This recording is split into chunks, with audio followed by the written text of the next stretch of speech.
Au moins 200 personnes sont décédées au cours des derniers jours et la moitié d'entre elles ont péri lors du naufrage d'un navire vendredi. Dimanche, un navire surchargé de caoutchouc a chaviré à l'est de Tripoli. Il n'y a eu que 44 survivants. Il est difficile de savoir quand il y a eu une surcharge de migrants et avec tous ces morts, même si le climat est meilleur. Deuxièmement, c'est la fin du Ramadan et c'est en général l'une des raisons de cette contrebande.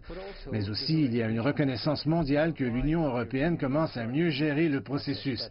Et de toute façon, les passeurs donnent la priorité au profit de la sécurité.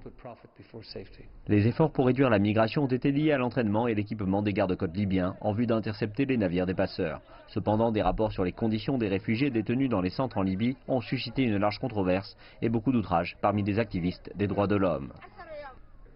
10 000 migrants ont été ramenés sur les côtes par les gardes-côtes libyens et placés en détention. Donc il y a beaucoup d'efforts faits par les gardes-côtes pour lutter contre la contrebande. Dans le même temps, la proportion du nombre de morts augmente. Nous pensons que cela est dû au fait que les contrebandiers sont de plus en plus désespérés et prennent des mesures désespérées sans se soucier du tout de la sécurité des migrants, les installant sur des embarcations peu sécurisées. En dépit du nombre de victimes en hausse au cours des derniers jours, le nombre de personnes perdues en mer est inférieur de moitié aux chiffres enregistrés l'année dernière à la même période.